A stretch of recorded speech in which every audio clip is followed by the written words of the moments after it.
Another week that probably brings more questions than answers as Bob Bradley's Toronto FC go winless in their first 3 games of the season. My name is Mitchell Tierney, and on this week's edition of Waking the Red Weekly, presented by Footy Talks, we'll chat three at the back, JMR, second halves of Doom, Canadian Championship draw, and plenty more. No Michael Singh this week. He's at BMO training ground. So if we're super lucky, he'll join us for a little update, but he was complaining a lot about the snow outside of the training grounds. The odds we see him brave that are pretty slim at the moment, but of course that leaves the two of us, Jeffrey P. Nesker. No Mike to keep us in check this week. What tangent are we going off on to start this week's show? So many. Let's talk about this hotness. I had a present from a pan. Yeah.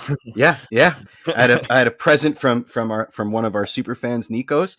The kit that I've always wanted. It's one of my grails. It fits like a dream. I love it so much. And what better way to make it in this world than to start getting fans of the show help you out finishing out your Grail kit collection. I think that's pretty fabulous. Eventually maybe somebody will give you something. I mean, if anyone has any sleeveless kits, particularly the Cameroon one, true. Please bring that forward. But yeah, absolutely. I mean, how many times did you practice that pan before we started the show? That was pretty smooth. Oh my God, Mitch, so many damn times. and it's my new laptop, so the camera works, as opposed to the old one where if I had even bothered jostling it, we would have had a situation where I would have had to log out and back in. So it's perfect timing for everyone. That would have been amazing on a 2-person show. Just you would have seen me freeze on the pan and then just disappear. Let's get started, buddy. I think we need to preface this because you were on our spaces on the Tunnel Club following, thanks Axis of Evil, following the I better qualify that. He said New Jersey, new haircut, looking good, Jeffrey. And that's fabulous. It's probably a time to shave my beard pretty soon, but that's going to take a little bit longer, a little bit more energy. You worked on the Twitter Spaces. I listened and produced the Twitter Spaces, and we've been saying this now for 3 weeks going. And if you go on MLS.com, if you go on any of the you'll sites find and podcasts, a retailer website. No, what I'm getting at is this idea that TFC, the MLSsoccer.com. You'll get it right. You'll get basically the same paragraph or sentence, which is, the TFC fan base demands excellence, and it's not really the season for that. It's certainly at this juncture, and I think we need to open with that because obviously we're going to talk about the loss to the Crew at the weekend. We're going to talk about a tale of two halves. We're going to talk about all of that fun stuff. But I think it's important that we stress this, that in a very profound way, we should have had this rebuild in 2019, but we didn't. We rolled the dice. We ran again. We papered over a lot of cracks, and we ended up in an MLS Cup final again. COVID exacerbated the situation in terms of the disunity of the club, in terms of putting into sharp relief issues that may have already were fated to manifest in one way or another. But it's important.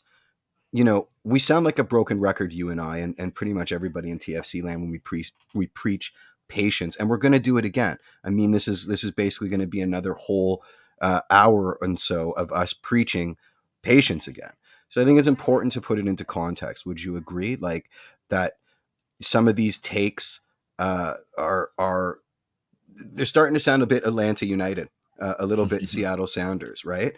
We're not, soccer is not a sport where you can kawaii it out. Like, you can't just hire, one free agent, a Lorenzo Insigne and expect to take the league by storm. We tried it once with Sebastian Giovinco and we had 2015, which is what we might get this year.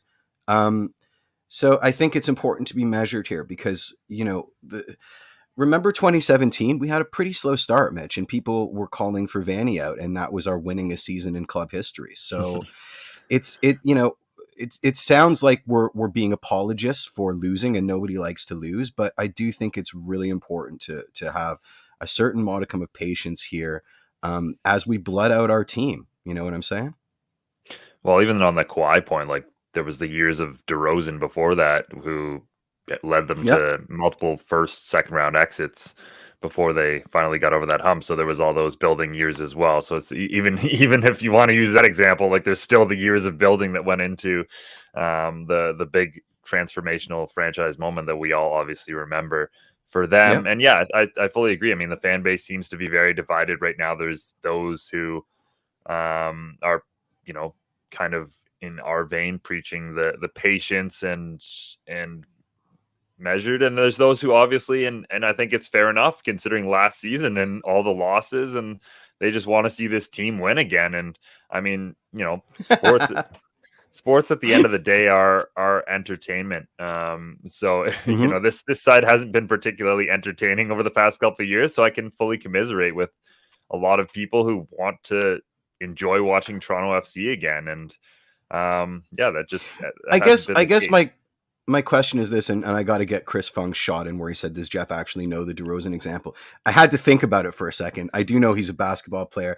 I also want to interject, Mitch. I can't believe you didn't go in for a Toronto Maple Leaf shot, talking about how they spent millions upon millions of dollars and still can't get past the first round of the playoffs as another example. Hmm. There, it's patently insane to expect a sports team to win 100% of the time, right? Hmm. Nobody does. And I mean, especially, yeah, fine, but they still have swings, and there was yeah, a period in absolutely, yeah, between yeah. their Hmm. um I mean, look no further than Barcelona or Hmm. PSG not being able to get a Champions League match.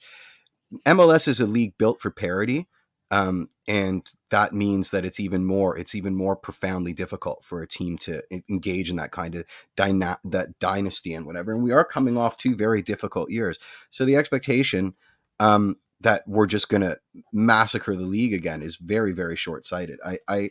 I'm excited about the year, but like many people that I'm sort of gravitating to on the social medias that are preaching a sort of more measured take. It's about the process. Hmm. And I might posit, have we ever actually really done a rebuild? A full stand up and twirl, whatever, Chris Fung, that's not happening. Do we need oh, there goes my fire alarm. Do we need a Anyway, I'll let you talk for a second, Mitch. You go. fair, Say something. fair enough. Yeah.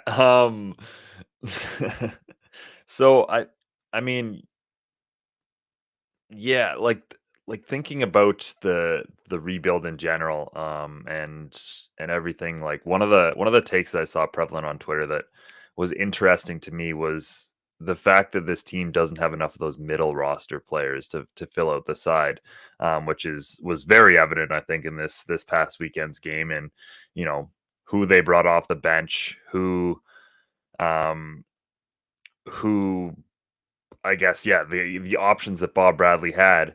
But again, when we're going to rebuilding a roster, the first guys they go to should be those big players. They brought in their Insigne this offseason. They brought in their Salcedo. They got the designated players signed up, and obviously they didn't have as much time to go into the nuts and bolts of the roster and find some of those middle guys. I think Jesus Jimenez is clearly showing as a good example of someone who they might be able to continually bring in to Mm-hmm. help out the guys. But I mean, think about the major rebuild for Toronto FC as the fire alarm continues to disrupt us. I mean, you get your Altidore, Javinko, and Bradley done, and then you bring in your Moore and Beta and Irwin. Like you need those frames of reference for the roster first, and I think that's an important thing to remember in terms of how this team's being put together.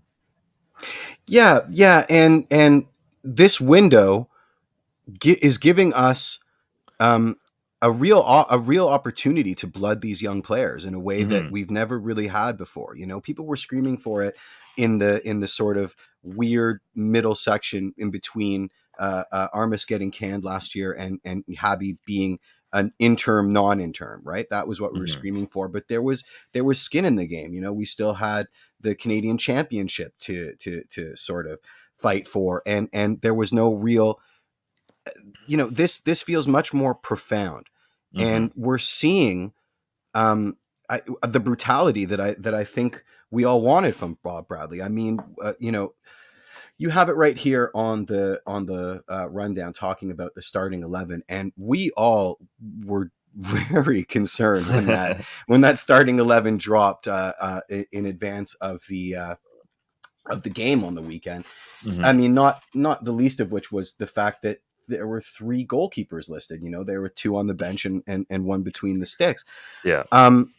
You know,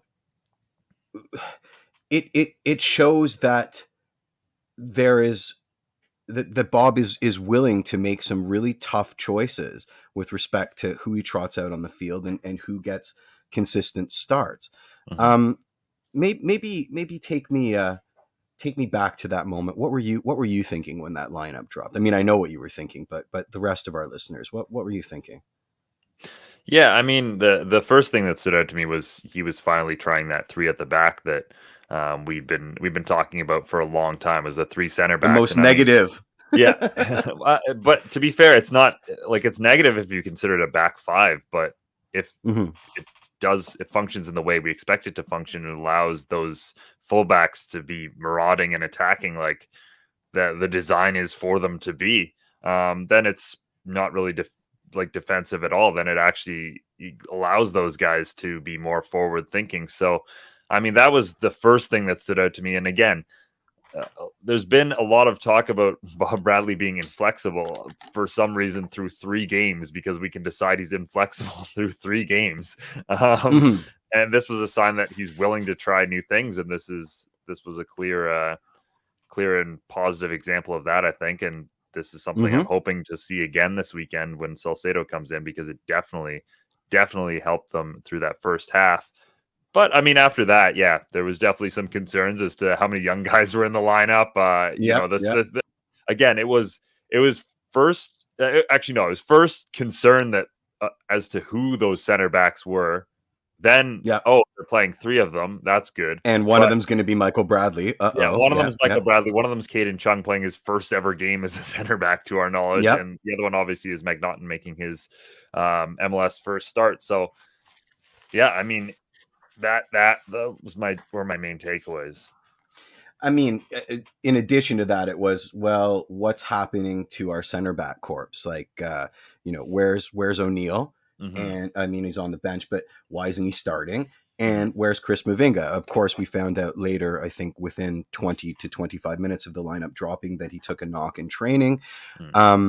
Which, whenever you hear knock in training this early into a TFC season, I start getting hives again. But yeah, it was.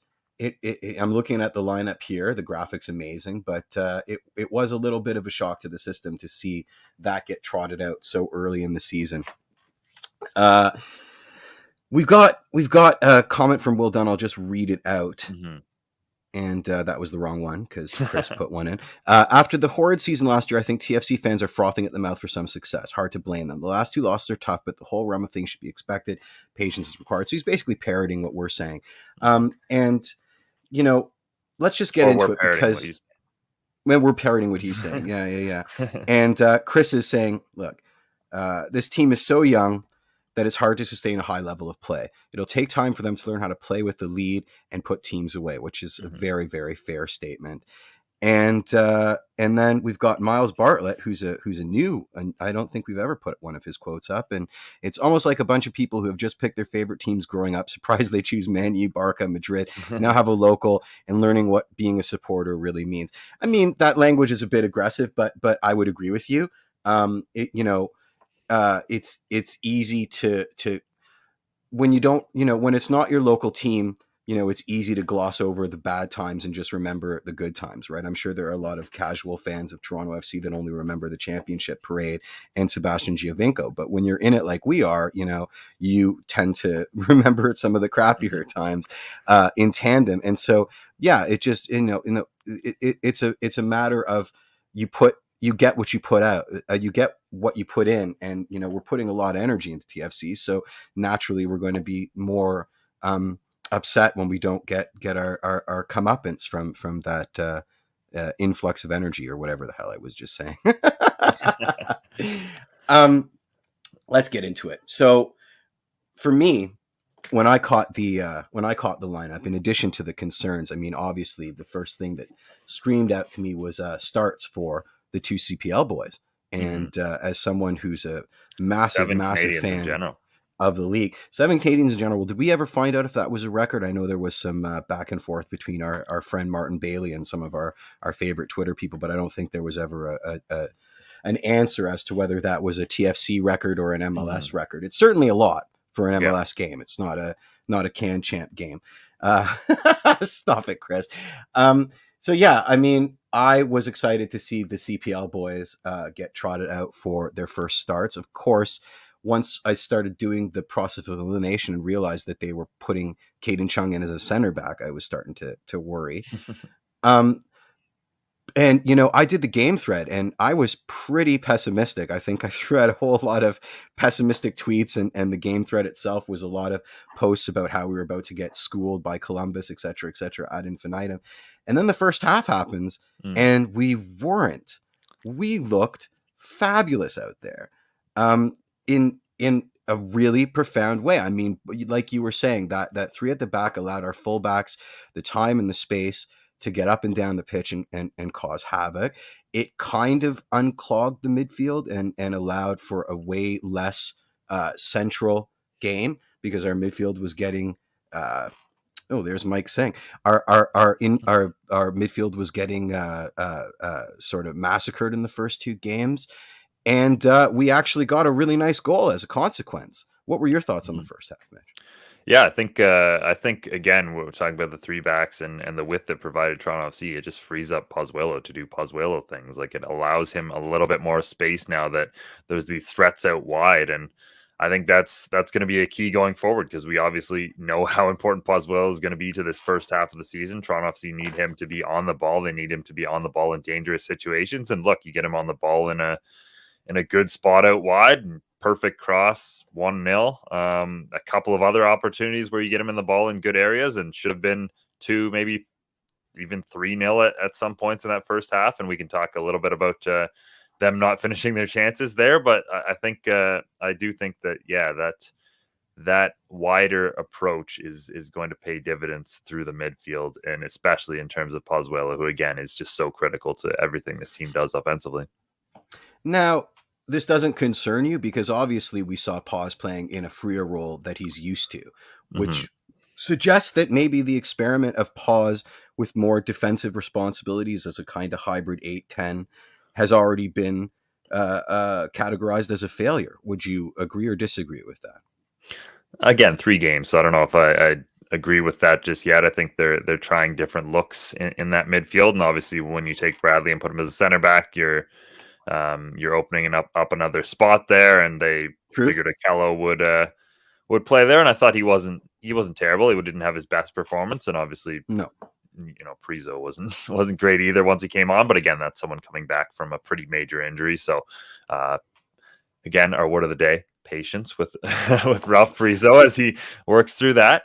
But yeah, no, I'm not too concerned. I think we'll continue to see Pozuelo tried in different spots. Okay, but try. I mean, you're not concerned at all, like, because again, the on the box for Bob Bradley is a certain brutal adherence to his own tactics, because they've been proven time and time again to work, right? And let's forget about his staunch adherence to a 4-3-3, because it's a lot more permeable than that. But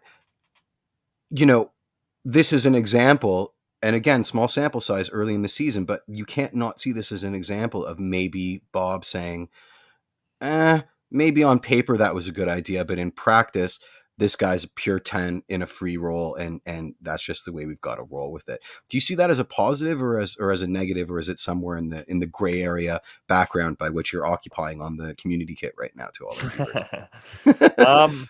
I think it's a positive. Like, again, your best players, you want to make sure they're in a position to succeed and they're in their best abilities. And I think, at this stage in his career, I think Paz in MLS is probably best as a 10. And I think we're realizing that. We were obviously excited, again, very similar to how we were excited about the 8 Michael Bradley last year. And then that didn't quite work out. We were excited about a more defensive Pozuelo to start this year, and I'm not sure that's going to work out in a midfield that's already lacking in, let's call it, transitional legs in general, like speed and anything like that. That's when I think you want him in that more offensive role. And again, Toronto FC, not particularly good offensively the past couple of years. One of the few guys who's been proven to be consistently dangerous up there is Alejandro Pozuelo. Just keep him in that spot. I don't think I'm doing my question justice, right? If Bob's a systems guy, and by week 3, he's already capitulating to the roster that he has, right? Then how right were we when we said Bob's the right guy for this squad? And I don't like speaking in absolutes like that. All I am saying is that let's look at an example of another systems guy, and I hate to use it, but let's look at like a Klopp or a Pep, right?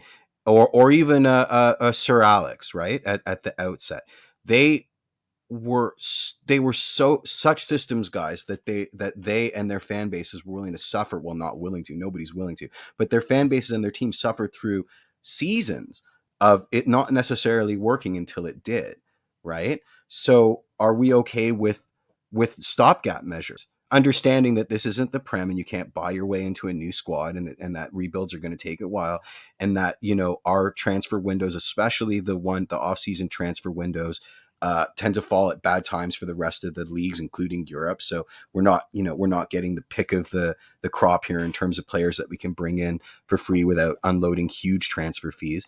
Are you okay with that? Like, doesn't it suggest a certain abandonment of principles that maybe we should keep our eye on as the season progresses? No, because I don't think it's like massively different. I don't think, like, again, in the fluid modern football, it was actually closer to a 3-4-3 than a 3-5-2, which isn't particularly different from a 4-3-3. Like, no, a lot of the time they were basically, especially defensively, playing in that fourth, kind of Caden Chung would slide over that kind of 4-3-3 anyway. So yeah, I don't think it's a massive difference. Again, I do think that to some extent you need to play to the players you have and play to their strengths. And if you're going to play attacking fullbacks, like super attacking fullbacks, you kind of need another defensive player back there, especially when they're learning the role. So I don't see it as this massive departure from what he's been playing for the past couple of years. I think it's a minor tweak considering what he wants to do with this Toronto FC roster. Okay. So, first half, everybody looked amazing. Aside from that unfortunate knee, what looked to be a knee injury for Jaquil Marshall-Rutty. Pleased to say that doesn't appear to be of any consequence, and he's back in full training. We would have thrown to the Mike Singh injury report had Mike Singh been here, but I'll just awfully segue that. So good to hear that it wasn't as bad as it looked. And then sub in, what was it, Achara for Jack. What were your thoughts on the first half? What worked and what didn't work? And was it just that Columbus maybe expected to be able to just massacre us through the middle, and we maybe took Darlington Nagbe and his big bag of tricks out of the game? Well, first off, we did get an injury report from Michael Singh in the comments. Oh, there it is. He says Io was training on his own alongside Chris Mavinga and Jacob Schaffelberg. I'd say he's at least a few weeks away. So there's an idea there. Like you said, JMR, thankfully, all right after what looked like it could be pretty bad. Coming out of that. But sorry, I missed. What was the original point again? What were thoughts on the first half? What worked, what didn't, and why do you think Columbus came out so flat in that game in the first half, or looked flat to the eye test? Again, I think this is like part and parcel of a team that is going to play as incredibly possession based as Toronto FC is. Like, you have to be certainly on at all times, because again, when you have tough transitional moments like they do, and obviously an inability to offset pieces right now to defend, and that's what comes with having a new roster and learning everything like that. But with that being said, I think that when you hold that much of the ball and dictate play like that, like it does get tiring for the other team at some point. It will throughout the season start paying dividends, I think, to once they get more and more of those players who can break down teams in the final third, and once we see some of these guys who are getting to those final moments and maybe not putting together the finished product, it's going to work out well. So yeah, I think it's what is going to happen in terms of learning with this process, where a lot of the times they're going to come out and dominate teams, and it's just about holding that for a full 90 minutes. Well, Mike brought in something else that's really, really interesting. And he said Chris Armas' only MLS win last season was against Columbus. TFC typically play well against Columbus's style of play. That's a really insightful comment. So what happened then?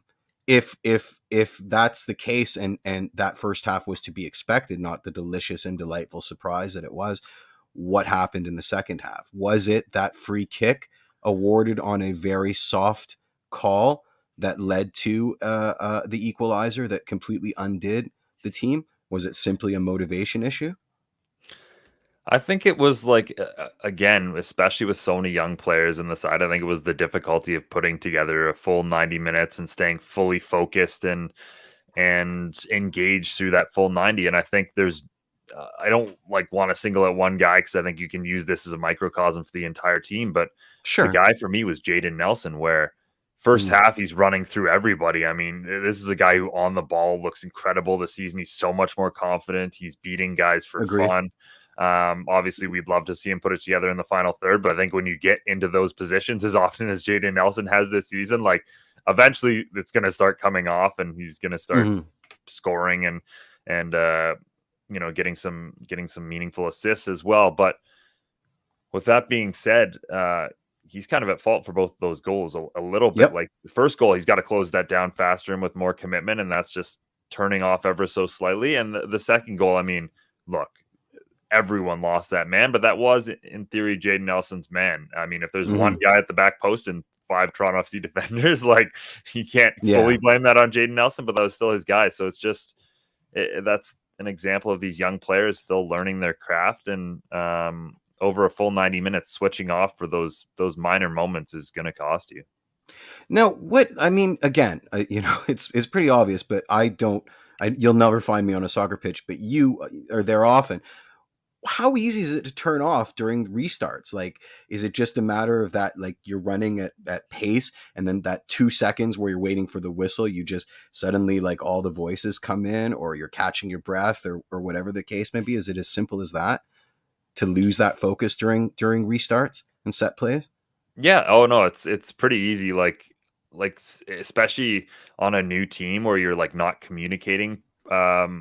Like that's what I'd say the biggest one was, where you're not used to communicating with the other person, and like I don't know, sometimes I'll implicitly turn to, again using my example of please, that's why I asked. You'll implicitly turn to a teammate and think that they have someone covered, and then all of a sudden that guy will run off and your teammate will turn in a different direction. You're like, oh shoot, that was me. So I think there's moments like that where yeah, you just lose that bit of focus and sharpness. And again, it's simple things like turning to that teammate and being like, this is my you guy. Go there, I go here. And again, when you've got a back three, obviously Michael Bradley, we all know he's a great organizer and a great midfield general, but again, he's a midfield general generally. And they've got 2 young guys next to him. So, and Alex Bono, again, this is something I said on the spaces, like he's not a particularly communicative goalie. I was going to come back to that, actually. I do think that's something that obviously in terms of those moments of switching off is a factor. Right. I mean, we had Q in net a couple times last year, and we still conceded on set plays. and he was screaming the whole time, just the way he should have. So yeah, that's very interesting to me. I can see how that little maybe half second of doubt between the training, how are we going to defend this if he goes near post, and you just talking to your guys on the team and being like, everybody stay invested here, this might happen, that they might do this and they might do that, means that you may be caught totally out on these restarts. And it seems to be happening at a great frequency for TFC. I wanted to flag this because another thing that we should talk about is that subbing out Achara. And Nigel brought it up, and Michael's just as active in the comments as Axis of Evil right now. But Nigel says, thought we had more of an edge with Achara on the field, and we don't, and he doesn't quite understand why he was pulled so early. Before we get into Michael's answers, which includes quotes from Bob Bradley, what are your thoughts on that sub? Because I thought it was weird as well. It's I mean, he came in for Jack. So, he basically had like 25 minutes of game time between coming in early in the first half and then being subbed out. And it didn't No, it would appear have that been it was a longer than fitness issue. that because Jack was out. Okay. Jack was out within 12, but yeah. Okay. So, Yeah. but still, it was weird that the sub got subbed. So what were your thoughts on that? My thoughts were basically what happened, which is like if you're subbing on the Ralph Priso from a couple years ago or last season, then that's a great sub, and you have a guy who can help control that midfield, who would win the ball back better, and yeah, just provide a little bit of spark in the middle of the park where they were getting absolutely dominated at that point in the game. But you've got this season's Ralph Priso, who again is just finding his legs and returning from injury, and yep. Meanwhile, Achara's putting a lot of pressure on their back line, making it more difficult for them to transition the ball forward, and was a pretty key player through that middle part of the game. So yeah, I think again, I said this on the spaces, like it comes down to just the options he has on the bench. Like it's not super ideal. Again, you're not going to sub in one of those two goalkeepers, so your options beyond that's pretty. I mean, you could. I guess you could. Yeah, we've seen Q with the ball. Maybe he could fill in at striker or something, hold up play. But I mean, other than the two keepers and Shane O'Neill, everybody else got minutes, right? Priso came in, Achara came in, Cozy Thompson came in, and Peruzza came in. So it does sound like O'Neill was very much there to fill out the numbers. Like they weren't actually going to use him. He has some sort of injury situation. So fantastic. Like they didn't want to. I mean, Robert nailed it on the head for me. I was wondering if the Achara sub was for fitness reasons because, if he didn't have a minutes limit, that substitution was puzzling. He was very effective.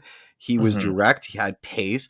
At that point, wasn't it 1-1 and we were looking for a go-ahead goal, or were we still up 1? I can't remember when exactly he was subbed out, but it may have been when the momentum had already started to shift in their favor. Mike's answer is Bob Bradley on Achara sub. That was tactical. I thought that we still, with Ralph in there and then Oso in there with Ali, I thought we could do a better job of connecting more passes in there. What is that? Oh, wait, there's more.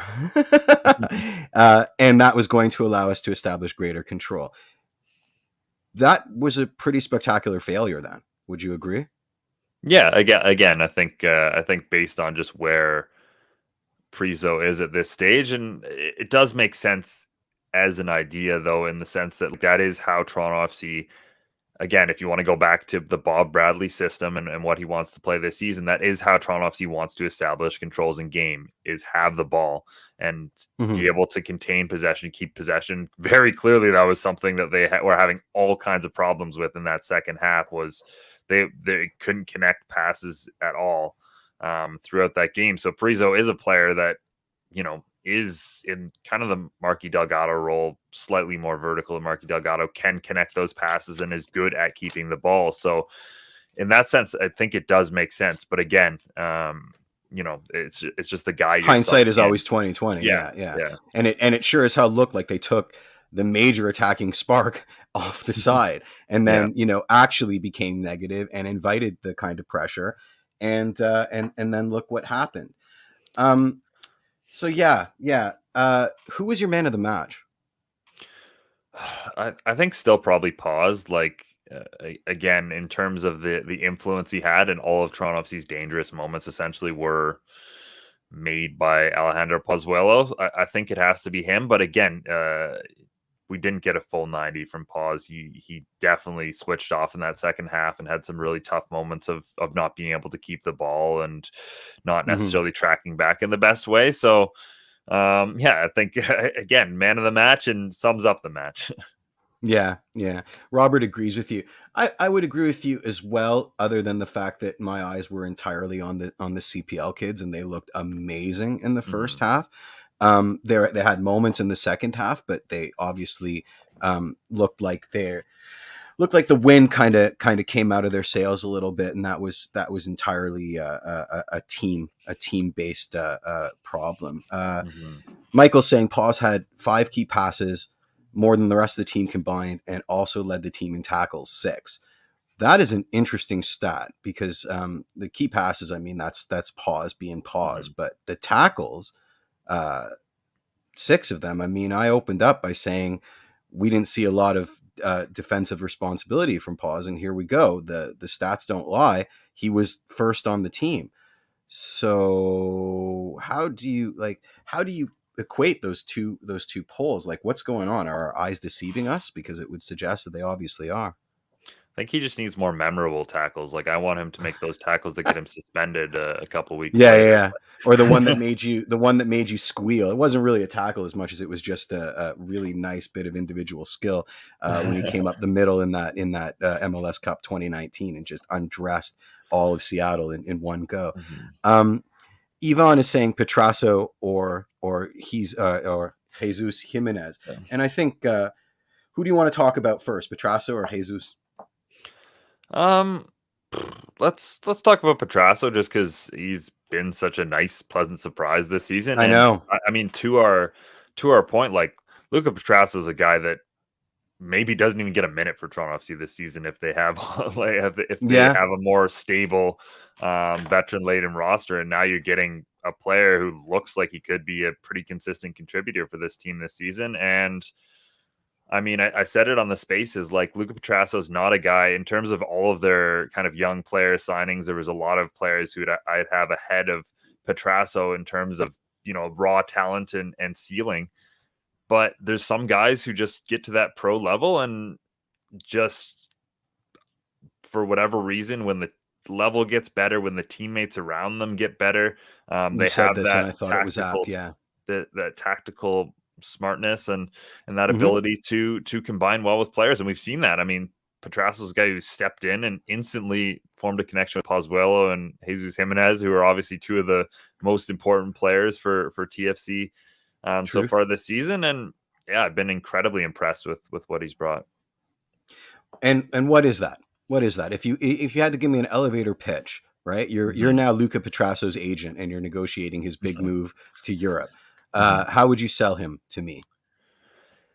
I think just like clean is what I'd say. Like, compared to we see a lot of the other young players who they'll have these flashy moments of brilliance and then not track back on a set piece and lose their player. Like, Petrasso's the one who's he just looks like a pro, right? Like, he's fit into the side well. He's got good attacking instincts as well, where he'll make good runs of the box and layoffs and that sort of thing.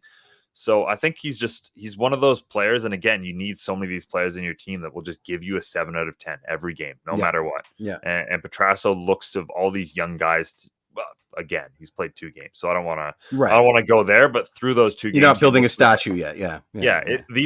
I guess, like, the best way of putting it is this is a very repeatable performance.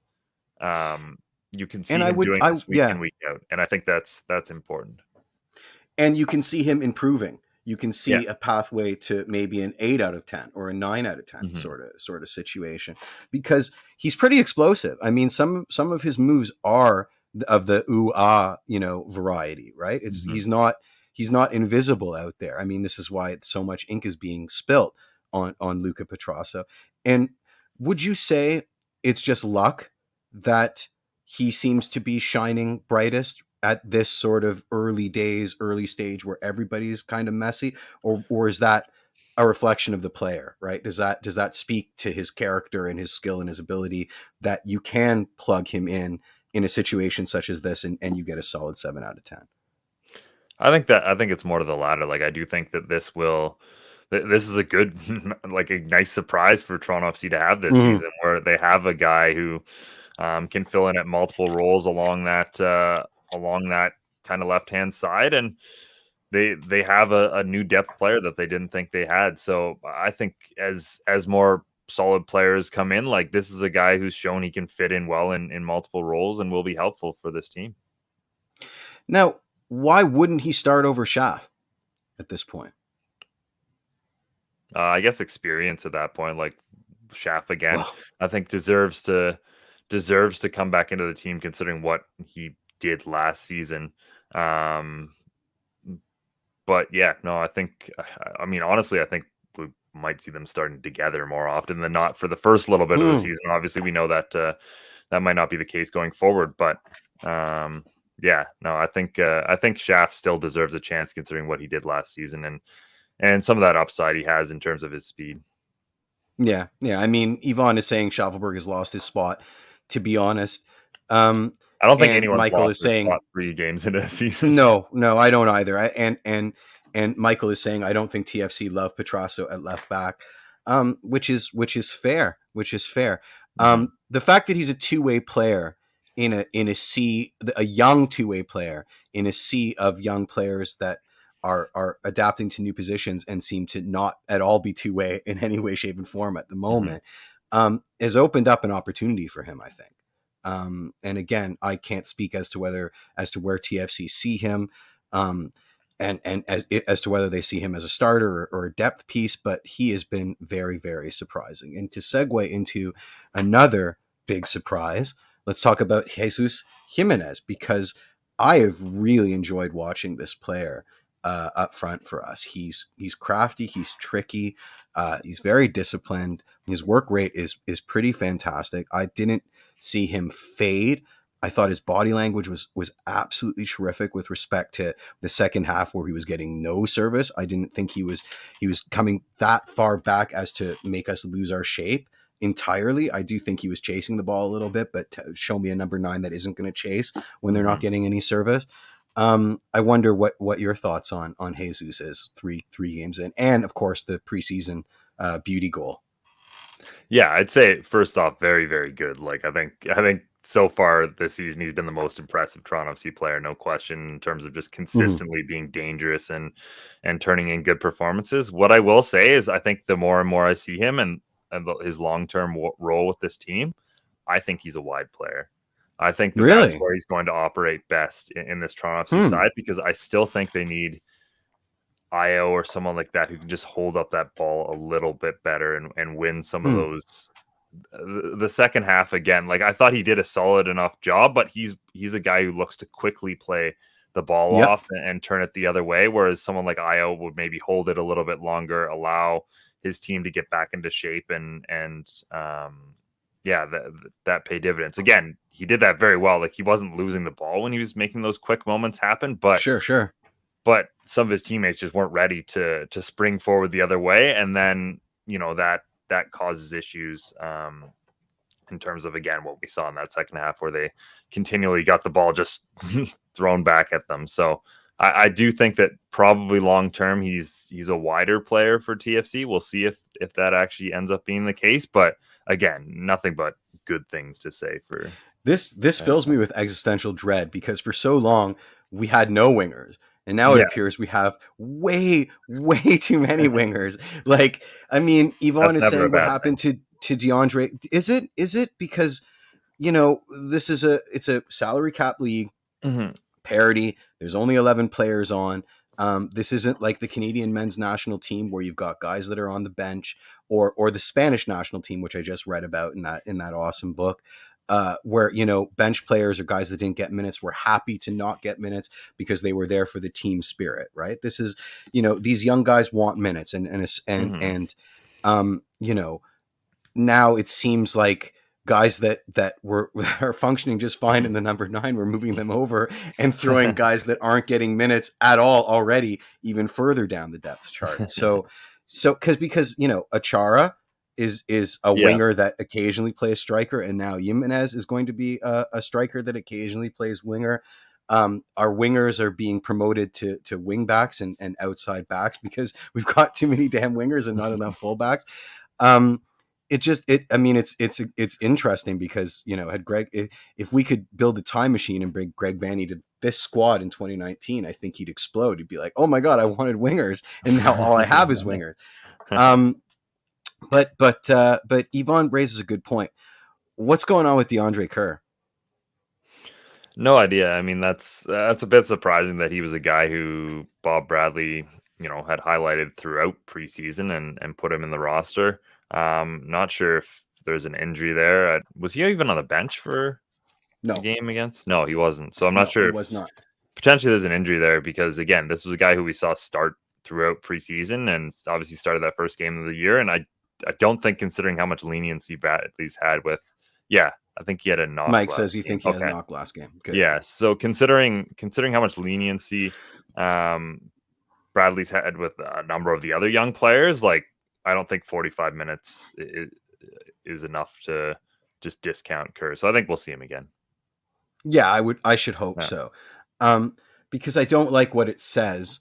If a player, especially a young player that we're trying to blood, has a howler or a mare of a half, and then they're just consigned to the delete bin, right? That's a bit too brutal for me.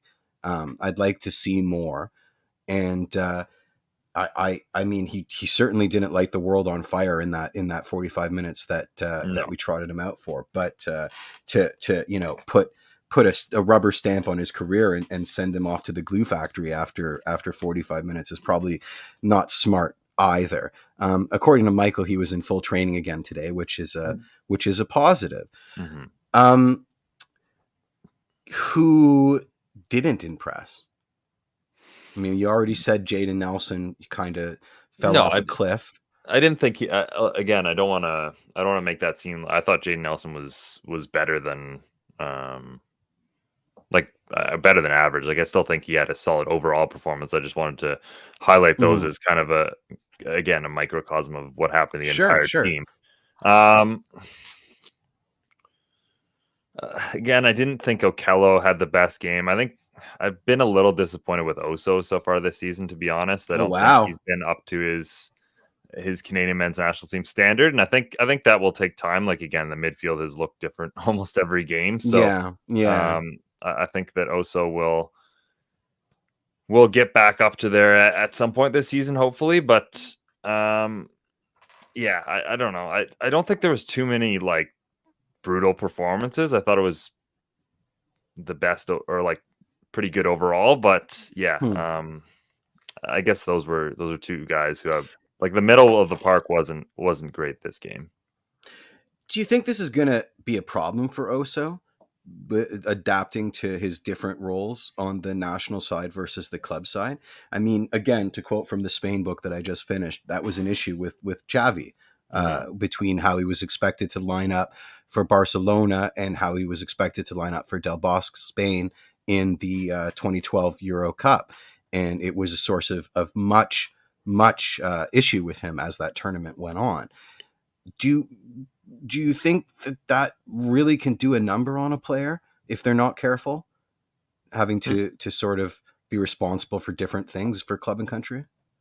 No, because I think we see that a lot with what John Herdman requires of his players for country, and they come back in the club and they're great. So no, I think especially Oso is a guy who's played multiple positions for a number of years. I wouldn't be too concerned about that. But it is something that you're noticing just at the outset at the start of this season. Yeah, well, I just think the midfield in general has been a bit of a weak point for TFC, and again, Oso is one of those guys who you're looking at as an above average MLS midfielder. So I think that's a guy who I would just like to see a little bit better from. Yeah. And your issue with Noble is that he's still kind of like a newborn deer out there sometimes. I mean, the size is certainly a benefit, but he just hasn't figured out his feet yet. Or is it that, no, you said it much more eloquently on the spaces. You said that, that attacking, he does everything that you want him to do, but defending is where you start to notice the faults in his game. I don't know if that was me, but Yeah. I'll take credit for it. Yeah, no, I do think that, again, he's just he has those moments of brilliance. Like you can see those nice touches from him, and there was a couple of really good moments of linking up with teammates. Really nice toe pokes throughout the game. Very nice toe pokes. Yeah. As when Toronto FC's not in possession, I think I think he just loses his shape a little bit too much, and he's not that dominating player that you'd hope to see for someone his size in terms of winning the ball back and holding up the ball as well. I think he could be a lot better at holding onto the ball for long periods of time. Again, he panics a lot when he gets possession.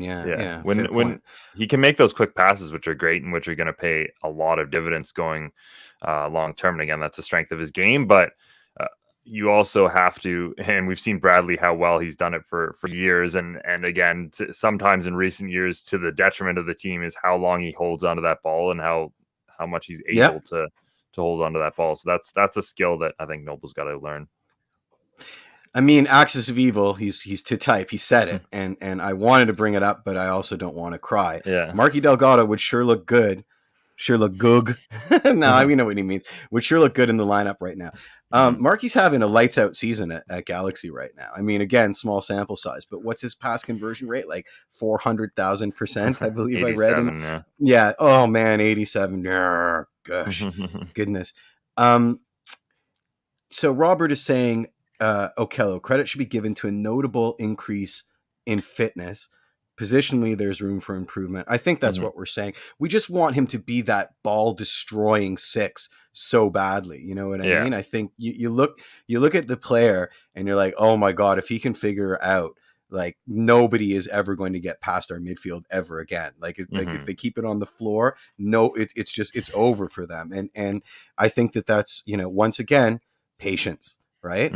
I have faith that he'll, how old is Noble? He's what is he now? Like 21 maybe? Oh God, he's even younger than I would have guessed. So yeah, you gotta have faith. Yeah. You gotta have faith. Will Dunn is saying Zavs will be lights out too. 21, yeah. Michael is saying, what about to chat with Noble? What kind of things do you want me to discuss with him? Mike, I would love you to ask who his favorite player is and who he models his game off. Just to know, if he had his druthers, would he actually want to be a number 6, or does he envision himself a bit higher up the field, like an 8 or even a 10? How did you get so dang tall? I don't know if he's gonna answer that, Ryan, but hey, there you go. There you go. One last thing I'd say before we move on, I think, and finish up with some of the last few things we have quickly. Like, one thing that I always kind of look at when I'm evaluating players is how they play against their peers as kind of their ceiling, right? And the last time I saw Noble do that, he's playing, I think, the U20s for Canada. And I mean, he was very dominant 8. He scored a couple screamers. Like, this is a player who does have that offensive ability in his system as well. So that's kind of what I look at in terms of evaluating guys. So I do think that he has that ability to play a little bit further forward too, that we might see in the future. But yeah, that's something to keep in mind in terms of. I mean, never forget, Erickson Gallardo is back with his Venezuelan club, and he scored 2 goals in 2 games.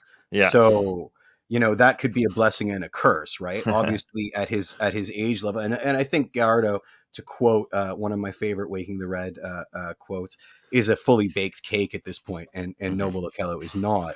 But it can, unfortunately, at his age group, he's killing it. But again, at this level, at this point in his career, maybe we're trying to blood him a bit too early. And Michael Singh is saying Julian Dunn was the captain of that team. And Ivan is asking Okello if he can play as PG. What position is PG? He must have missed basketball point guard, I think. Oh, point guard. Okay, sorry. Another sport. I have no idea. No idea. Anyway, there's a lot of questions for Mike to ask him, so I'll stop talking to the chat. You want to close it out? What's your, before we get into Canadian men's national team and or sorry, not Canadian men's national team, Can Champ Voyageurs Cup. What's your expectation for the game coming up this weekend?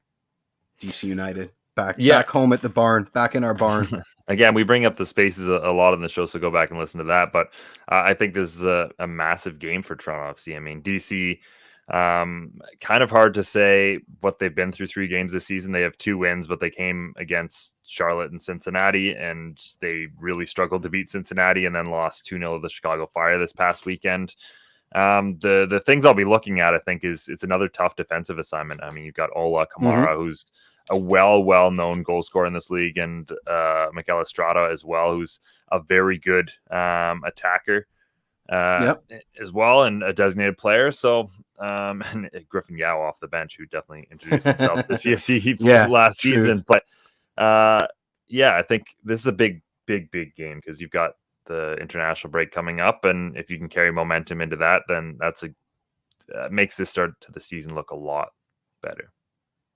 I like that you said massive game, but I'm wondering if we need to take that out of our vocabulary for this season. Like, are there actually any massive games considering what our expectation for the season is, and that we have to sort of lessen our expectations? You know, like let's say we get blown out again. Is it aside from the millions of hot takes that we're going to navigate on all the different social medias, is it the end of the world to go 4 winless at the beginning of this season, considering where we're at, considering where we need to go, where we still have to get to? Look, I think that's the mentality that this club should be keeping internally. Like, fair. No team should ever not, like, no team should be talking like we are.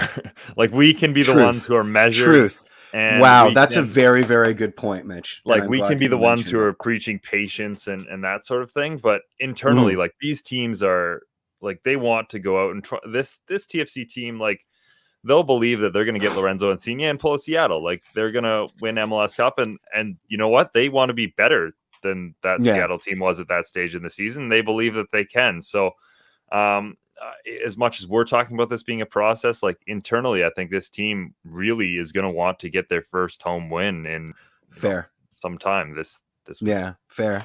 You're absolutely fair. Maybe I went too far in the patience, and now I'm all zen about everything, and I'm okay to lose the whole season. Good point, Aaron Ginsberg. Shout out for the Canadian women under 20s. They've qualified for the under 20 World Cup. Yep. What a run! And I mean, Canada and World Cups. It's just how we roll now, guys. Like, we get into all of them.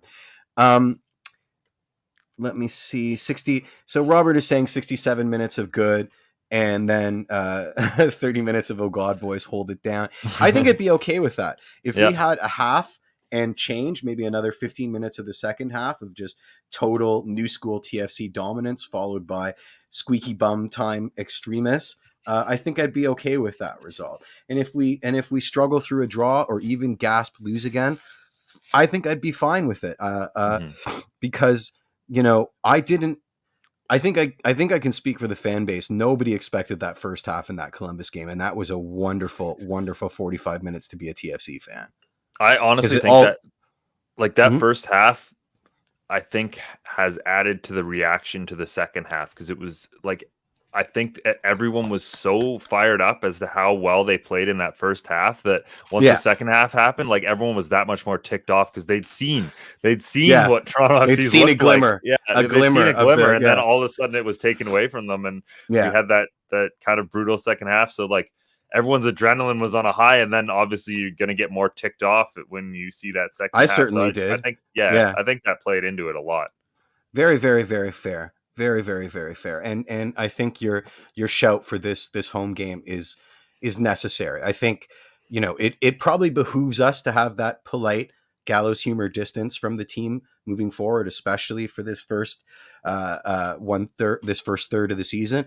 But yeah, I don't want my team to have the same attitude as I do, where they're just like, yeah, we'll be fine, whatever. Let's just, you know, give it a good old college try. So so moving on. Well, speaking of home games, Toronto FC, they won't be playing one for the first 2 rounds of the Canadian Championship this year, or at least the first round of the Canadian Championship, as they got their draw coming out this week. Obviously, Toronto FC getting a bye as they have for the past couple of years. They will play the winner of Guelph United and HFX Wanderers on the road, which I think all of us as, like, Canadian soccer fans in general are very excited about the prospect of kind of the big bad in Canadian club soccer having to go on the road to a going small on venue. Tour. Yeah. Yep.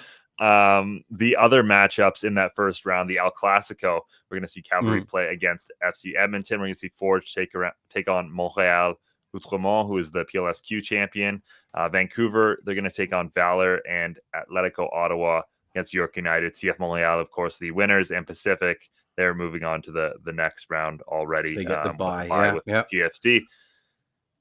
Yeah, I mean, obviously, I love this tournament. I love it so much. Guelph HFX is the one we'll all be watching because we'll be there. We've got 100%. Yeah, we agreed to be there at that match just because we have to. And I'm telling you something. If TFC advances, I've wanted to go to what's the name of this stadium in Halifax now? I can't remember. There's the Wanderers ground, no? Yeah, Wanderers ground. You're absolutely right. I've wanted to go to Wanderers ground since 2019, and I need to go to Wanderers ground. I'm telling you, if TFC advance, that might be worth a trip to Halifax to watch the boys in red, our Reds, take on the HFX side from one of those delicious shipping containers, eating only food truck food and delicious craft beer. So, and Nathan brings up a very good point. I enjoyed the One Soccer production on the draw. It was fun. You know how long we've listened to people in the know, like serious Canadian soccer fans, bemoan that there wasn't a live draw for the Voyageurs Cup, and we had one, and it was everything I ever wanted. It was absolutely fantastic. You had Dero and Patrice Bernier just taking shots at each other the entire draw going forward, just absolutely trolling each other. It was fantastic. I have the best screen cap in the world of Patrice Bernier holding up the TFC thing, like just pretending that to be absolutely anywhere else. What fun. I mean, this is our FA Cup, and it just to see it grow and to see these kind of matchups and these tilts, especially, as the Champions League starts to play fast and loose with their rules and get rid of aggregate math and all that other fun stuff that I love. This tournament is amazing, and I'm so excited for another round of it. And again, speaking from as a TFC homer, it's our way into the Champions League, and until we win it, I'm going to have a really tough time watching any MLS team get far up the scale, because that's our trophy. Yeah. I mean, what are your thoughts? What are your thoughts on the V Cup this year? Yeah, I mean, like you said, I think the draw is just a great way to start it. It gets you excited about all the matchups. It gives you that hype, and it gives you that clarity too. Like now, again, they were talking to the Guelph United coach on that broadcast, and now he has that idea that his club, if they somehow pull off a miracle win, and let's be honest, like it would be a pretty big win against HFX Wanderers, even though, again, Thomas Skublak coming back to play. I was waiting. Yeah. And a very good roster. Like I was looking at the Guelph United roster during that matchup. There's a lot of names that you'd recognize. Jace Kostopoulos, a very good Canadian Premier League player, was on that as well. So, I mean, like it just gives you that clarity for the next round and gets you excited about everything, and it's a great way to start the tournament. I mean, draws and everything, they're an exciting thing, right? Like they shouldn't be, but they're so exciting. Like they really are. You're seriously too into soccer when you're watching people pull balls out of a basket, and you're like enraptured. But at the end of the day, I mean, it's something that was necessary, and it does silence a lot of the naysayers from coast to coast that are like, this was awarded for this reason and that reason. You get to see it played out. I'm sure people will still have conspiracy theories about Dero having the extra things in his back pocket and the big old switcheroo or whatever. But no, Axis, if we lose to Guelph or Halifax, you're not allowed to panic, because it's cup football, right? Like, anybody on the day can win. And this team right now, this Toronto FC team, are at least good for a half of interesting football, and then one of a complete capitulation. So who's to say that they won't get shown up by a League One Ontario side or HFX Wanderers? Who's to say it? And I think that's what makes it even more fun. Speaking of Zen Jeff is scaring me. Pardon? Zen Jeff is scaring me. I like Zen Jeff. Zen Jeff is awesome. It's this top, man. It's just so comfy cozy that I'm just zen about everything. Speaking of games that are long overdue, Phew. guess what's happening? Guess Yeah. what's happening, Mitch? It's finally happening. The Can Champ. Yeah, unless Halifax are vastly improved. I mean, Aaron's got a point. Like, I'm kind of on the panic side. If they lose to either of those sides, like the HFX is not a strong Can't BL side, and I mean Guelph is a League One Ontario team. That yeah, I'm on the they're panic two side if they levels lose below that. us. Yeah, I mean, Guelph's entire operational budget for their entire existence is like less than Lawrence Insigne's plane ticket, but that's yeah. besides the point. Mm-hmm. Um, you know, let's get back to the matter at hand because we've been talking about it for 3 years, but Yeah. the Can Champ final 2020 is actually happening, and it's Mm-hmm. going to be amazing. I will be in attendance. I'm sure you will be as well. It's going to be, we're going to be spoiled for games that are basically an excuse to celebrate for the next little while, right? I'm Mm-hmm. talking about the Canadian men's national team in a roundabout way because I don't want to jinx it. Um, and I'm talking about this game, right? That there's skin in the game. There's obviously bragging rights. I'm sure both teams want to win. Nobody wants to lose a local. The first iteration of what we hope to be a pretty massive rivalry. And friend of the show Martin Bailey put this out in a tweet. Holy crap, Tim Hortons Field, man. Are they getting game after game Yeah. after game of awesome this year? Like, they are Yeah. just cleaning up, almost to the point where Bob Young and his cohorts, they didn't need to capitulate in 2020 so that TFC could advance in that iteration of the CCL, just so that they would get this game, right? Like, they're getting games, and they're getting gate of their own volition. So it's wonderful. And like I said, off the back of the Canadian USA World Cup qualifying match, it's such a lovely ground, and it really does Mm. feel like Europe. You're right in the middle of this neighborhood, and then suddenly you're at the stadium. You know what I mean? You just don't get that anywhere in North America unless you really try. And I'm very much looking forward to this game. It'll be so nice to see the two different worlds, my Forge world and my T. There's so much overlap already, but there, Yeah. just to see it all there, everybody in their colors, just trying to troll everybody else, is going to be fantastic. Yeah, I think that's basically what it's gonna be. It's gonna be a hilarious, like, troll match. Like, I don't think Yeah. maybe I'm getting this wrong, like, but I don't think anyone's gonna be taking it immensely seriously again because it's 2 years after the case. Like, Mm-hmm. there's no CCL spot on the line here. Like, it just does No. kind of feel a little bit funny. But I think it will be like, again, like you said, another fun day out in Hamilton where we'll Yeah, get to another celebrate how fun day far our out in game Hamilton. has come. And again, the opportunity, there'll be 3 billion asterisks on it, but for the Canadian Premier League side to lift the Voyageurs Cup. So Yeah. yeah, that would be amazing. That's not how I want to see them do it for the first time, but I mean, I'll But it's take it. been it's Yeah. been so weird. I think there'll Yeah. be tears at this game because just to tell a brief story, like that first trip back to BMO, the 7K game last year, I Yeah. expected it to be like tears and hugs, but it was really weird because we were still very much in the throes of pandemic time. Right. Nobody knew how to act. The masks were on, so you couldn't recognize anybody. You go in for a hug and people like ran away screaming, so you ended up with the fist bumps and that sort of thing. So there was like a weird kind of vibe. I'm not saying the pandemic's going to be over in July, although, knock on wood, I hope so. But even if it isn't, just the fact that this game is finally happening, and the fact that so many of us from the same circles are going to be there, I think it will be that sort of collective exhale that we were hoping for. Mm-hmm. Probably way too early for that 7K return to the stands, and we're all going to sit around and just by a consequence of being there in this ridiculous environment, playing a game that should have happened so long ago, and then thinking about all that's happened since then to now, I think is going to be a very interesting experience, at least for myself. I can imagine there'll be a moment where I'm sitting there and I'm like, wow, these last couple of years have been really, really interesting. And Mm-hmm. this is what, manifests out of it. And, it's ridiculous, but so has been so much of our lives for the last little while. So I am very much enjoying it. And I'm not going to say it's going to be like, the exit interview for COVID, but we can hope that things are a lot better by then. Yeah. Wow, that's a beautiful way of summing up that game, and I think good way to end the show here.